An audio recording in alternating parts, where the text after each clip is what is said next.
स्वागत है स्टूडेंट्स आपका हमारे चैनल पर। आज हम करने वाले हैं कक्षा 7 में विषय विज्ञान के अर्धवार्षिक परीक्षा 2022-23 का पूरा प्रश्न पत्र सॉल्व डिटेल में, जो कि 50 नंबर का होने वाला है। तो स्टूडेंट्स, काफ़ी सारे स्टूडेंट्स कंफ्यूज हो रहे हैं कि उनके 30 नंबर का आएगा या 50 नंबर का आएगा। स्टूडेंट्स, दो तरह के स्कूल है जिसमें सीसी चालू है, उनमें 30 नंबर का पेपर बनेगा, और जिनमें सीसी नहीं है उनमें 50 नंबर का पेपर आएगा। तो कन्फ्यूज नहीं होना है आपको स्टूडेंट्स।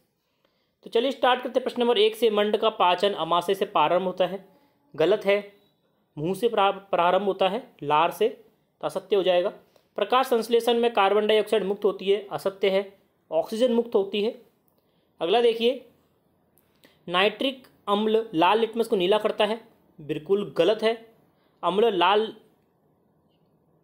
नीले लिटमस को लाल करते हैं, तो असत्य हो जाएगा ये। पत्तियों में खाद का बनना एक भौतिक परिवर्तन है, असत्य है। ये भी रासायनिक परिवर्तन होता है। लोहा और जंग एक ही पदार्थ है, असत्य है। अलग अलग पदार्थ होते हैं लोहा और जंग दोनों। अगला देखिए स्टूडेंट्स, मानव शरीर की सबसे बड़ी ग्रंथि का नाम लिखना है। मानव शरीर की सबसे बड़ी ग्रंथि होती है यकृत, तो यहाँ पे आप लिखेंगे यकृत। अगला देखिए, दीर्घ अवधि के मौसम का औसत क्या कहलाता है? जलवायु कहलाता है। तो स्टूडेंट, जलवायु आ जाएगा यहाँ पे 7वें में। अगला है, ऐसे परिवर्तन जिनमें नए पदार्थ बनते हैं वे क्या कहलाते हैं? रासायनिक परिवर्तन कहलाते हैं स्टूडेंट्स, तो यहाँ पे रासायनिक लिख देंगे। पवन गतिशील वायु है, 90 का क्या उत्तर होगा? गतिशील। अमीबा अपने पोषण का पाचन खाद्यधानी में करता है।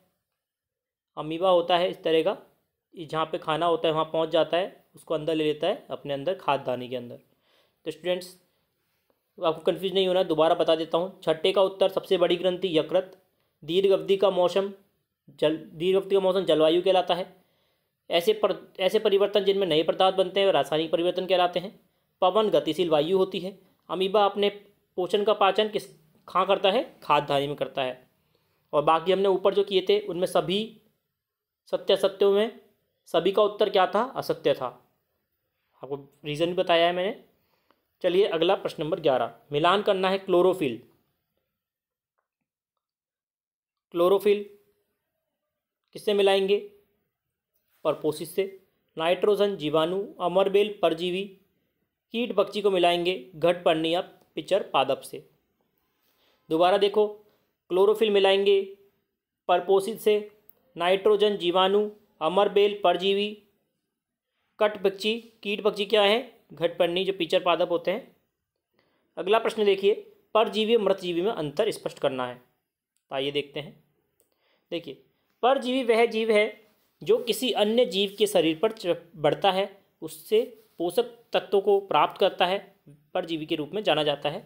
परजीवी का उदाहरण है अमरबेल।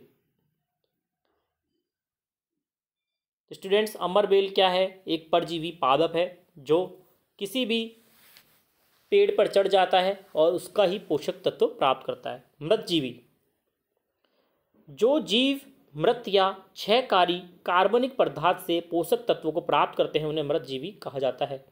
इसका उदाहरण क्या हो जाएगा? कवक या कुछ बैक्टीरिया। जैसे कि आप ब्रेड रख दोगे कुछ दिनों के लिए तो उस पर क्या हो जाती है? फफूंद हो जाती है, वह कवक होती है स्टूडेंट्स, वह मृतजीवी का एक उदाहरण है। अगला प्रश्न देखिए, आपने ढंग से लिख लिया होगा, ये याद कर लिया होगा।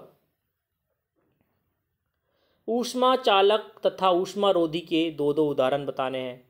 तो ऊष्मा चालक के उदाहरण हो जाएंगे तांबा और लोहा, जिनमें ऊष्मा संचालित होती है। आप एक रोड है तांबे की, यहाँ से गर्म करेंगे तो यहाँ पे भी आपको गर्म एहसास होगा। लोहे पे भी सेम, यहाँ से गर्म करोगे तो यहाँ पे भी गर्म हो जाएगा। तो ये क्या होती हैं? ऊष्मा चालक होती हैं। ऊष्मा रोधी रबड़ है, आप यहाँ पे गर्म करिए, यहाँ से पकड़िए, आपको कुछ भी फर्क नहीं पड़ेगा। इसी प्रकार सूखी लकड़ी आगे से गर्म होती है, आपको पीछे पकड़ के रखिए, आप कुछ भी फर्क नहीं पड़ेगा, इसलिए इनके हैंडल बनते हैं, ये ऊष्मा रोधी होते हैं। प्रश्न नंबर 14 देखिए, अम्ल और क्षारकों के बीच में अंतर बताइए। देखते हैं, एक तरफ अम्ल लिखेंगे एक तरफ क्षारक लिखेंगे स्टूडेंट्स। अम्ल स्वाद में खट्टे होते हैं, क्षारक कड़वे होते हैं। अम्ल नीले लिटमस को लाल कर देते हैं, क्षारक लाल लिटमस को नीला कर देते हैं।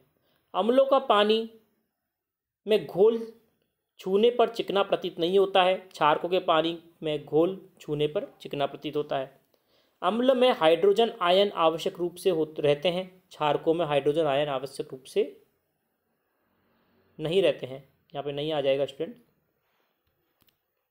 अगला देखिए स्टूडेंट्स, अमीबा का चित्र बनाना है हमें, जो मैंने पहले ही बताया था आपको। अमीबा इस प्रकार का होता है, ये इसकी खाद्य धमनी होती है। यहाँ पे ये क्या करती हैं, यहाँ पे खाना आएगा तो इसको यहीं पे खाती हैं।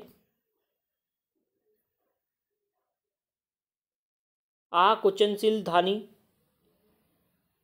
ये अंतः द्रव्य है, इसका बाह्य अव्यय हो गया, ये केंद्रक हो गया बीच में, जिसके बीच में माइटोकॉन्ड्रिया या फिर इसके जो अन्य सेल्स होती हैं, ये है वसा बूंदे। स्टूडेंट, इस प्रकार से बनाना है आपको अमीबा का चित्र। अगला देखिए प्रश्न,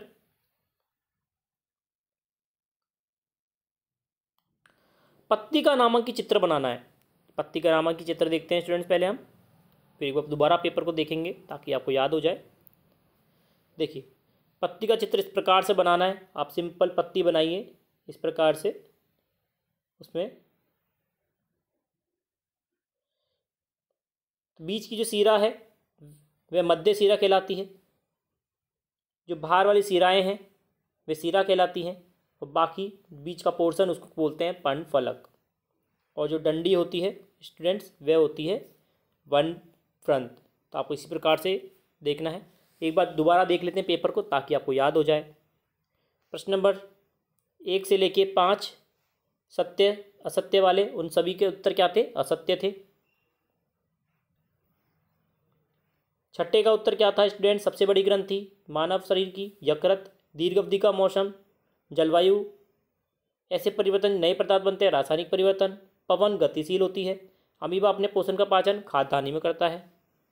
मिलान कार्य में हमने क्या देखा था, कीट पक्षी क्या होते हैं, पिचर पादप होते हैं। अमरबेल क्या है, परजीवी है। नाइट्रोजन जीवाणु है, क्लोरोफिल परपोषित है। परजीवी मृतजीवी में अंतर, परजीवी जो दूसरे पादपों के पोषण को खुद ग्रहण करते हैं, जैसे कि अमरबेल। मृतजीवी जो मृत या फिर क्षयकारी कार्बनिक पदार्थों से पोषक पदार्थ प्राप्त करते हैं, जैसे कि कवक या कुछ बैक्टीरिया। अगला देखिए, ऊष्माचालक ऊष्मारोधी के उदाहरण, ऊष्माचालक तांबा लोहा, ऊष्मारोधी रबड़ सूखी लकड़ी। अगला देखिए, अम्ल और क्षारक के बीच में अंतर, एक तरफ अम्ल एक तरफ क्षारक लिखेंगे। अम्ल खट्टे होते हैं, कड़वे होते हैं। नीले लिटमस को लाल करते हैं, ये लाल को नीला करते हैं। पानी के घोल को चिकना नहीं होता है, इसमें पानी में घोल में चिकना प्रतीत होता है। हाइड्रोजन आयन आवश्यक होते हैं, इसमें हाइड्रोजन आयन आवश्यक नहीं होते हैं। अगला क्या था, वहाँ अमीबा का चित्र था। अमीबा का चित्र इस प्रकार से बनाएंगे स्टूडेंट्स, खाद्यदानी, पाद आकुंचनशील धानी, और ये अंत द्रव्य हो गया, बाहर अव्यय हो गया, केंद्रक हो गया, वसा बूंदे हो गई। अगला क्या था हमारा, पत्ती का चित्र था नामांकित। तो इस प्रकार से बनाना आपको सारी पत्ती का चित्र, मध्य सिरा पर्णफलक और वन फ्रंट। तो स्टूडेंट्स, ये था हमारा पूरा पेपर कक्षा 7 विज्ञान का। मैंने आपको अच्छे से याद करवाया है। फिर भी कोई दिक्कत आती है कमेंट के माध्यम से पूछ सकते हैं। जुड़ रही चैनल से लाइक करें, शेयर करें, सब्सक्राइब करें। धन्यवाद।